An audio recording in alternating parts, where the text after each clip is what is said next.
स्वागत है DD news के इस खास बुलेटिन एक्सप्रेस 100 में, जहां लेकर आते हैं राजनीति, मनोरंजन, देश, दुनिया, खेल, व्यापार जगत की सभी खबरों को एक्सप्रेस अंदाज में। मैं हूं अश्विनी मिश्र। देखिए खबरें तेज रफ्तार से। प्रधानमंत्री नरेंद्र मोदी ने सतर्कता जागरूकता सप्ताह के अवसर पर नई दिल्ली के विज्ञान भवन में आयोजित कार्यक्रम में प्रधानमंत्री शामिल हुए। कार्यक्रम के दौरान प्रधानमंत्री ने केंद्रीय सतर्कता आयोग सीवीसी के लिए नए शिकायत प्रबंधन प्रणाली पोर्टल का शुभारंभ किया। ये पोर्टल नागरिकों के उनकी शिकायतों की स्थिति के बारे में नियमित जानकारी प्रदान करेगा। सतर्कता जागरूकता सप्ताह 31 अक्टूबर से 6 नवंबर तक मनाया जा रहा है। इस बार विषय विकसित राष्ट्र के लिए भ्रष्टाचार मुक्त भारत है। प्रधानमंत्री ने इस मौके पर सीवीसी और सीबीएसई की तरफ से इस साल के थीम पर आयोजित निबंध प्रतियोगिता पर विजेता छात्र छात्राओं को पुरस्कृत किया। इस मौके पर केंद्रीय सतर्कता आयोग द्वारा प्रकाशित 3 पुस्तकों का भी डिजिटल अनावरण किया गया। प्रधानमंत्री ने कहा कि विकसित भारत के लिए हम ऐसा प्रशासनिक तंत्र स्थापित करना चाहते हैं जो भ्रष्टाचार के खिलाफ जीरो टॉलरेंस रखता है। प्रधानमंत्री ने इस मौके पर केंद्रीय सतर्कता आयोग जैसे सभी संगठनों से भ्रष्टाचारियों के खिलाफ कार्रवाई के दौरान रक्षात्मक नहीं होने की अपील की। केंद्रीय मंत्री डॉक्टर जितेंद्र सिंह ने केंद्रीय सतर्कता आयोग की भूमिका को बढ़ाने के लिए तकनीक के प्रयोग सहित 3 स्तर पर काम बताया। गुजरात की सभी विधानसभा सीटों के लिए चुनाव की तारीखों का ऐलान चुनाव आयोग ने कर दिया है। 1 दिसंबर और 5 दिसंबर को 2 चरणों में चुनाव होगा। पहले चरण में 1 दिसंबर को 89 सीटों पर मतदान होगा। गुजरात में दूसरे चरण में राज्य की 93 सीटों पर चुनाव होगा। विधानसभा चुनाव के नतीजे 8 दिसंबर को आएंगे। मुख्य निर्वाचन आयुक्त राजीव कुमार ने गुजरात चुनाव की तारीखों का ऐलान किया। गुजरात के गांधीनगर में भारतीय जनता पार्टी की राज्य कोर कमेटी की अहम बैठक हुई। बैठक में केंद्रीय गृह मंत्री और भाजपा के वरिष्ठ नेता अमित शाह सहित प्रदेश के कई बड़े नेता मौजूद रहे।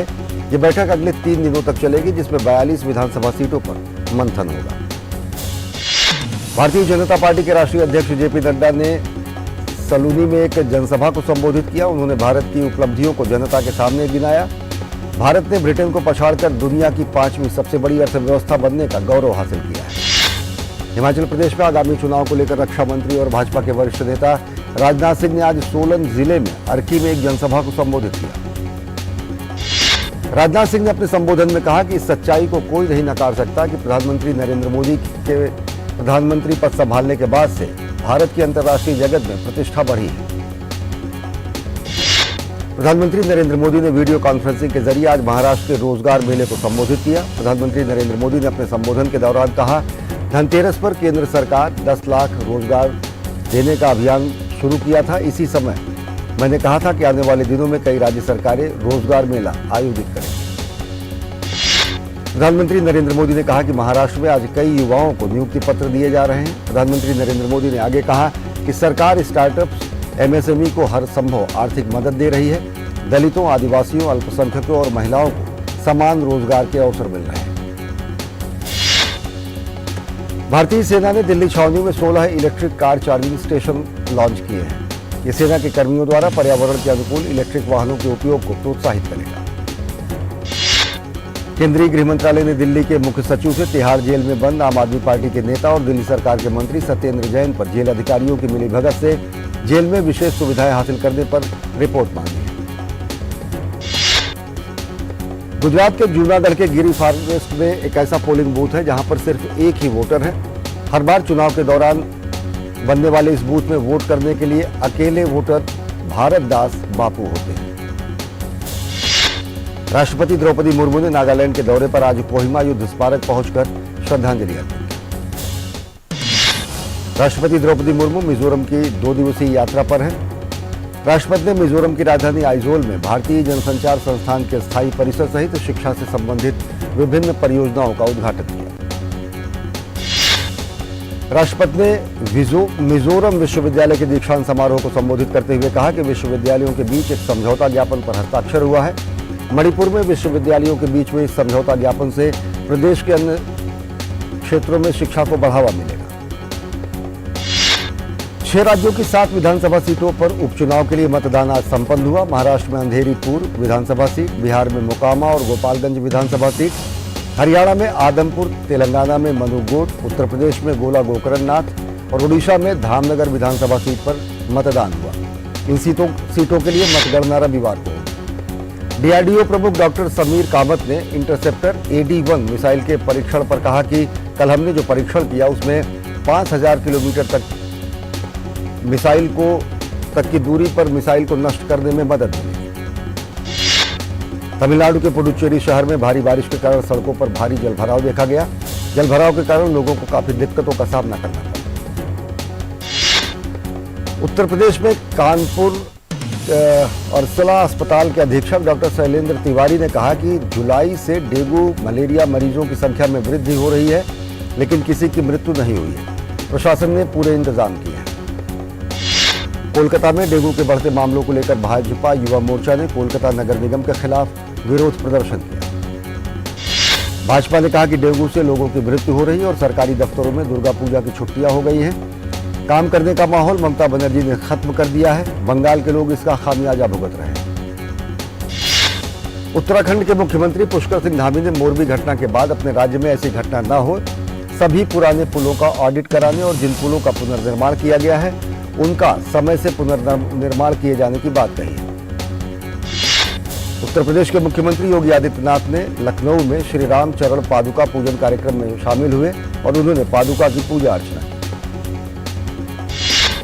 उत्तर प्रदेश के आगरा में हुए सड़क हादसे पर सीएमओ डॉक्टर अरुण श्रीवास्तव ने कहा कि घटना में एक खड़े टैंकर से रोडवेज की बस टकरा गई। बस में 20 से 30 यात्री सवार थे। 9 मरीज अस्पताल में भर्ती हैं, 2 की हालत गंभीर है। हादसे में 2 लोगों की मृत्यु हुई। उत्तर प्रदेश के हजरतगंज स्थित प्रिंस मार्केट में कुछ दुकानों में आज आग लग गई। उप मुख्यमंत्री ब्रजेश पाठक ने मौके पर पहुंचकर हालात का जायजा लिया। आग लगने के कारणों का पता नहीं चल पाया है। भारतीय सेना के रक्षा सहयोग से 4 एक्सप्लोसिव डिटेक्शन डॉग कंबोडियाई सेना को सौंपे गए। कंबोडियाई सेना ने भारतीय सेना के इस उपहार को स्वीकार किया है। भारतीय मानक ब्यूरो और TIC परिषद की तरफ से आयोजित कार्यक्रम आत्मनिर्भर भारत की दिशा में प्रयोगशालाओं में मानक गुणवत्ता और सुरक्षा गारंटी पर बोलते हुए केंद्रीय मंत्री पीयूष गोयल ने कहा कि दुनिया की निगाहें भारत पर हैं। भारत ग्लोबल हब बने, इसके लिए प्रयोगशालाओं का मानक होना जरूरी है। उत्तर प्रदेश के मथुरा में वृंदावन गार्डन होटल में आज सुबह भीषण आग लग गई। घटना में 2 कर्मचारियों की मौत हो गई, जबकि 2 अन्य लोग झुलस गए। फिलहाल आग पर काबू पा लिया गया और मामले की जांच की जा रही है।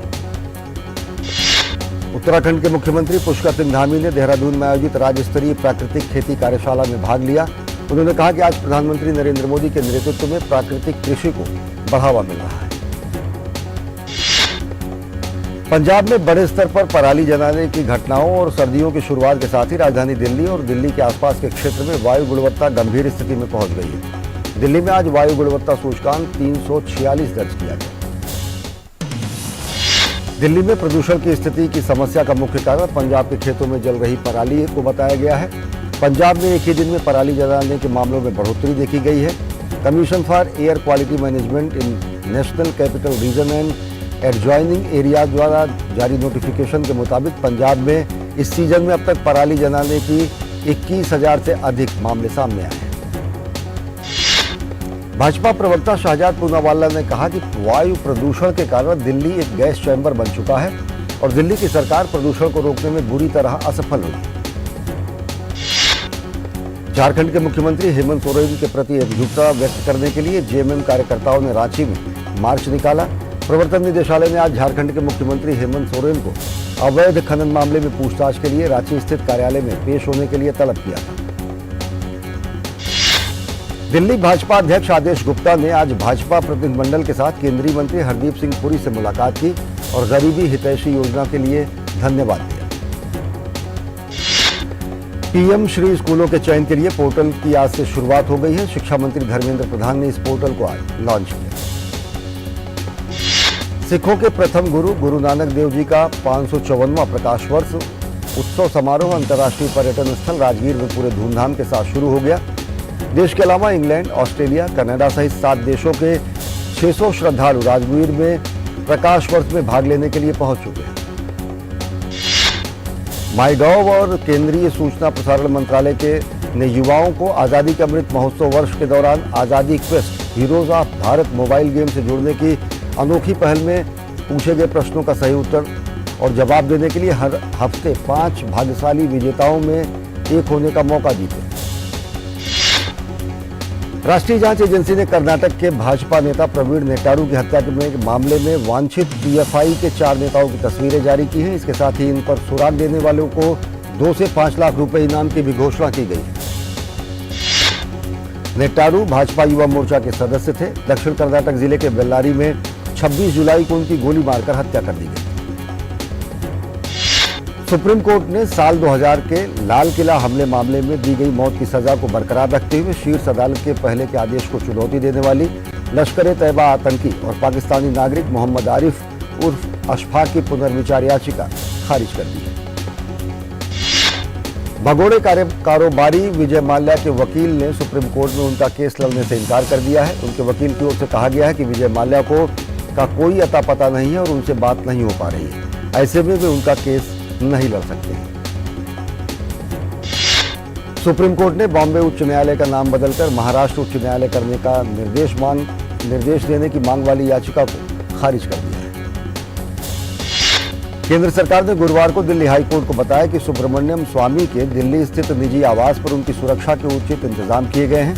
मामले में सुब्रमण्यम स्वामी की ओर से पेश वरिष्ठ अधिवक्ता संजय मेहता ने अदालत को बताया कि स्वामी के सरकारी बंगले को शनिवार तक सौंप दिया जाएगा। कलकत्ता हाई कोर्ट गुरुवार को पश्चिम बंगाल पुलिस को आईआईटी खड़गपुर के तीसरे वर्ष के छात्र की मौत की जांच को लेकर एक रिपोर्ट सौंपने का निर्देश दिया है। वित्त मंत्री निर्मला सीतारमण ने वाणिज्यिक कोयला खदानों की नीलामी के 6ठे दौर की शुरुआत की। जिन कोयला खदानों की नीलामी की जानी है वो पूरी तरह से खोजी गई और आंशिक रूप से खोजी गई कुकिंग और नॉन कुकिंग कोयला खदानें हैं। उन्होंने कहा कि कोयला खदानों की नीलामी पारदर्शी प्रक्रिया होगी। केंद्रीय वित्त मंत्री निर्मला सीतारमण ने वाणिज्यिक कोयला खदान नीलामी के शुभारंभ कार्यक्रम को संबोधित करते हुए कहा कि कोल इंडिया जरूरतों के मुताबिक अपनी क्षमता का विकास नहीं कर सका है। जरूरतों को पूरा करने के लिए कोयले का आयात करना पड़ रहा है। केंद्रीय वित्त मंत्री निर्मला सीतारमण ने कहा कि प्रधानमंत्री ने खनन प्रक्रिया और अर्थव्यवस्था को और मुक्त करने की नीति बनाई है। उन्होंने कहा कि नीलामी से कोयला खदानों की क्षमता में बढ़ोतरी होगी। केंद्रीय वित्त मंत्री निर्मला सीतारमण ने कहा कि यूपीए के दूसरे कार्यकाल में कोयले का आयात 23% था, जो प्रधानमंत्री नरेंद्र मोदी के द्वारा की गई पहल के कारण कम होकर 2% हुआ है। केंद्रीय वित्त मंत्री निर्मला सीतारमण ने कहा कि कोयले से गैस बनाने की कोशिशें जरूरी हैं। उन्होंने कहा कि झारखंड, छत्तीसगढ़, ओडिशा, बिहार, अन्य राज्यों में स्थित कोयला ब्लॉकों की नीलामी होगी। कोयला मंत्री प्रहलाद जोशी ने प्रधानमंत्री नरेंद्र मोदी के कुशल नेतृत्व को अपने मंत्रालय के अच्छे प्रदर्शन का श्रेय दिया। उन्होंने बताया कि 2014 में हम 572 मिलियन टन कोयला उत्पादन करते थे, जो अब बढ़कर 817 मिलियन टन तक पहुंच गया है।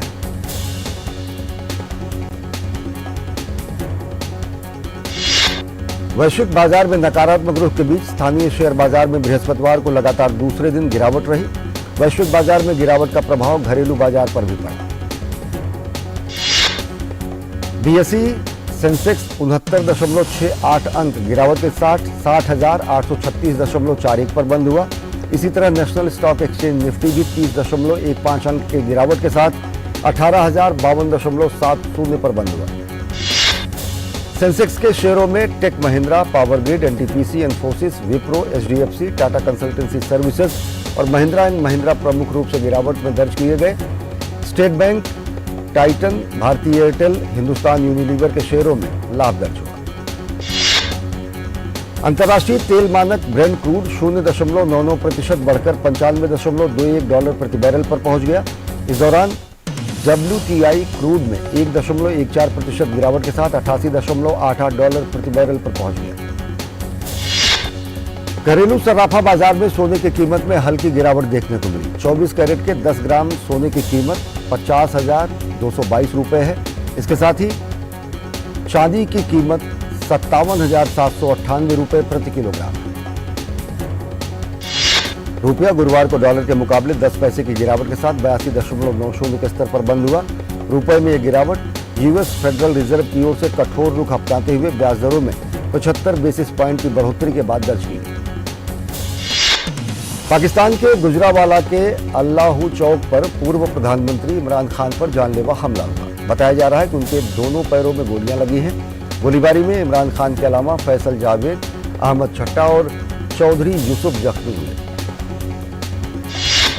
गोलीबारी में एक शख्स की मौत हो गई और कुल 6 अन्य लोग घायल हुए। इमरान खान के आज़ादी मार्च के दौरान गोलीबारी की वारदात को अंजाम दिया गया। 2 हमलावरों ने गोलीबारी को अंजाम दिया। इनमें से एक के मारे जाने की खबर है। संदेह जताया जा रहा है कि पुलिस ने गोली चलाई।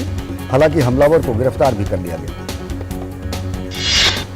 पाकिस्तान के पूर्व प्रधानमंत्री इमरान खान पर हुए हमले पर विदेश मंत्रालय के प्रवक्ता अरिंदम बागची ने कहा कि हम मामले पर करीबी नजर रखे हुए हैं। रूस और यूक्रेन में जारी जंग के बीच अब कोरियाई प्रायद्वीप में युद्ध का खतरा मंडराने लगा है। उत्तर कोरिया की ओर से दागी गई 3 बैलिस्टिक मिसाइलों में से एक असफल रही, जिसमें अंतर महाद्वीपीय बैलिस्टिक मिसाइल भी शामिल है। इस साल उत्तर कोरिया का यह 7वां आईसीबीएम प्रक्षेपण है। 3 बैलिस्टिक मिसाइलों में से एक जापान के तट के करीब से गई। जापान के प्रधानमंत्री फुमियो किशिदा ने कहा कि उनमें से एक अंतर महाद्वीपीय बैलिस्टिक मिसाइल भी हो सकती है। उत्तर कोरिया द्वारा जापान के आसमान पर दागी गई मिसाइल के कारण उत्तर कोरियाई उत्तरी शहरों मियागी, यामागाता और निगाता में अलर्ट जारी किया गया। जे अलर्ट यानी इमरजेंसी अलर्ट ब्रॉडकास्टिंग सिस्टम ने बताया कि लोगों को सुरक्षित जगहों पर जाने की चेतावनी दी गई। चेतावनी संदेश में कहा गया कि जापान के ऊपर से एक मिसाइल गुजरी है। हालांकि बाद में जापानी रक्षा मंत्रालय ने सफाई दी और कहा कि यह मिसाइल जापानी सीमा से नहीं गुजरी। लॉन्च की जानकारी मिलने के बाद लगभग 25 मिनट बाद जापान के कोस्ट गार्ड ने कहा कि यह मिसाइल गिर गई। दक्षिण कोरिया ने उत्तर कोरिया के इस कदम की कड़ी निंदा की है। दक्षिण कोरिया के विदेश मंत्रालय ने कहा कि उत्तर कोरियाई प्रायद्वीप और इस क्षेत्र में हाल ही में तनाव बढ़ाने के लिए उत्तर कोरिया पूरी तरह जिम्मेदार है। अमेरिका में मध्यावधि चुनाव होने वाले हैं। अमेरिका की राजनीति की ये दिशा तय करेंगे और सत्ताधारी नेता और पार्टी की किस्मत का फैसला भी करेंगे।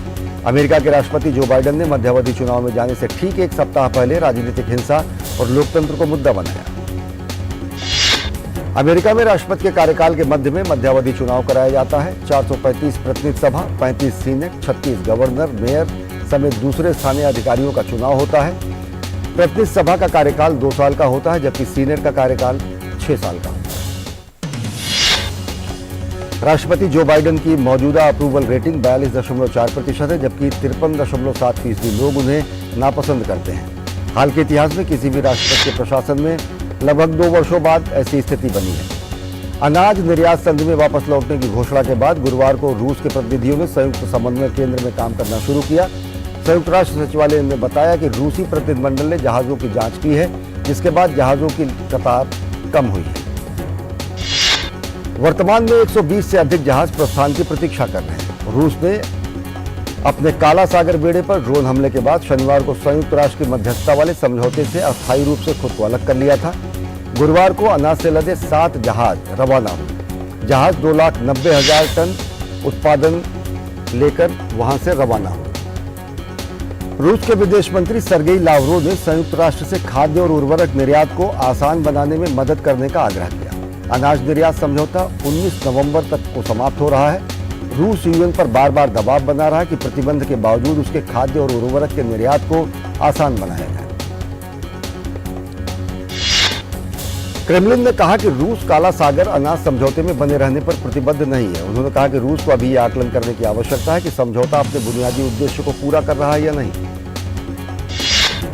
रूस ने यूरोप के सबसे बड़े परमाणु ऊर्जा संयंत्र के बिजली आपूर्ति समेत यूक्रेन के दूसरे इलाकों को निशाना बनाया। यूक्रेन ने कहा कि रूसी हमले में जापोरिजिया परमाणु संयंत्र पर हुए हमला इससे बिजली बाधित हुई और अब डीजल जनरेटरों पर परमाणु संयंत्र निर्भर है। दुनिया में ग्लोबल वार्मिंग का खतरा लगातार बढ़ता जा रहा है और इसी खतरे को आगाह करती है संयुक्त राष्ट्र की सांस्कृतिक एजेंसी की यूनेस्को की रिपोर्ट। यूनेस्को की इस रिपोर्ट के अनुसार साल 2050 तक दुनिया के 1/3 ग्लेशियर समाप्त हो सकते हैं। ग्लेशियरों में इटली का डोलोमाइट, अमेरिका का येसोमाइट, येलोस्टोन पार्क और तंजानिया का माउंट किलिमंजारो जैसे प्रमुख ग्लेशियर शामिल हैं। यूनेस्को संस्था ने अपने 50 विश्व धरोहर स्थलों में लगभग 18,600 ग्लेशियरों की निगरानी की है। यूनेस्को रिपोर्ट कहती है कि यदि वैश्विक तापमान में हो रही वृद्धि 1.5 डिग्री सेल्सियस से नीचे रखी जाए तो बाकी ग्लेशियरों को पिघलने से बचाया जा सकता है। करो या मरो के मैच में पाकिस्तान ने दक्षिण अफ्रीका को डकवर्थ लुईस नियम के आधार पर 33 रन से हरा दिया। प्रतियोगिता में लगातार अपनी चुनौती को बरकरार रखा है। पाकिस्तान की ओर से बल्लेबाजी में शादाब खान और इफ्तिखार अहमद ने खेली अर्धशतकीय पारी। Shabad Khan player of the match रहे। आईसीसी टी20 विश्व कप में शुक्रवार को आयरलैंड का सामना न्यूजीलैंड से, वहीं ऑस्ट्रेलिया अफगानिस्तान से भिड़ेगा। अफगानिस्तान के खिलाफ मुकाबले में पहले अरुण फिंच ने की फिटनेस ऑस्ट्रेलियाई टीम के लिए सिरदर्द बनी हुई है। हैमस्ट्रिंग से फिंच जूझ रहे हैं। भारत के स्टार बल्लेबाज विराट कोहली को अंतर्राष्ट्रीय क्रिकेट परिषद ने अक्टूबर महीने के लिए प्लेयर ऑफ द मंथ नामित किया है। महिला क्रिकेटर जेमिमा रोड्रिग्स और off spin allrounder Deepti Sharma भी आईसीसी महिला प्लेयर ऑफ द मंथ पुरस्कार के लिए नामांकित हुई। हिमाचल प्रदेश ने पंजाब को 13 रन से हराकर सैयद मुश्ताक अली ट्रॉफी के फाइनल में जगह बनाई है। Top seed Bharatiya Yuva grand master are Pragyanand ने एशियन शतरंज चैंपियनशिप का खिताब जीत लिया है। खिताबी जीत के साथ प्रज्ञानंद ने फिडे विश्व कप का टिकट हासिल कर लिया है। महिला वर्ग में पीवी नंदीधा एशियन शतरंज चैंपियनशिप के खिताब पर उन्होंने अपनी मुहर लगाई है। ग्रीस की मारिया सकारी ने साल के अंत में खेली जाने वाली प्रतिष्ठित WTA फाइनल के सेमीफाइनल में स्थान बनाया है। ट्यूनीशिया की ऑन्स जेबेओर ने पहले मैच में मिली हार से उबरते हुए प्रतियोगिता में पहली जीत हासिल की है। जेसिका पेगुला को उन्होंने हराने में सफलता पाई है। फीफा विश्व कप से पहले गत विजेता फ्रांस और यूरोपियन दिग्गज पुर्तगाल को बड़ा झटका लगा है। फ्रांस के मिडफील्डर पॉल पोग्बा और चोट के चलते बाहर हो गए। अगले साल वुमेन्स नेशन लीग का रोमांचक मुकाबला सामने होगा। यूरोपियन फुटबॉल गवर्निंग संस्था यूएफए ने घोषणा की है। ओलिवर जिरू 2 गोल की बदौलत एसी मिलान ने रेड बुल को हराकर 9 साल में पहली बार चैंपियंस लीग के नॉकआउट में प्रवेश किया है। चैंपियंस लीग के एक अन्य मुकाबले में बेंफिका ने मकाबी हाइफा को 6-1 से मात दी।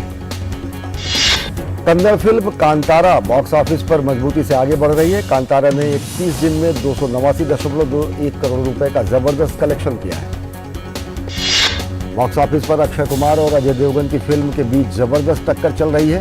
राम सेतु ने 8 दिन में अपनी लागत का मात्र 30.95% कमाया है। वहीं दूसरी तरफ अजय देवगन की फिल्म थैंक गॉड अपने बजट का 46.3% कमाने में कामयाब रही है। अजय देवगन के निर्देशन में बनी चौथी फिल्म भोला के निर्माताओं ने घोषणा की है कि दक्षिण की जानी मानी अभिनेत्री अमला पॉल फिल्म में विशेष भूमिका निभाएंगी। तमिल और तेलुगु में कई सुपरहिट फिल्मों का हिस्सा रह चुकी अभिनेत्री हंसिका मोटवानी जल्द ही उद्यमी सुहेल खतूरिया के साथ शादी करेंगे। उद्यमी सुहेल खतूरिया लोकप्रिय परिधान ब्रांड अवन के मालिक हैं। पाताल लोक 2 से जुड़ा एक बड़ा अपडेट सामने आया है। अगले महीने यानी नवंबर से सीजन 2 की शूटिंग शुरू होगी। दूसरे सीजन में जयदीप अपना पुराना किरदार निभाते हुए नजर आएंगे। और एक्सप्रेस न्यूज में फिलहाल इतना ही। देश और दुनिया की ताजा तरीन खबरों के लिए देखते रहिए DD न्यूज। नमस्कार।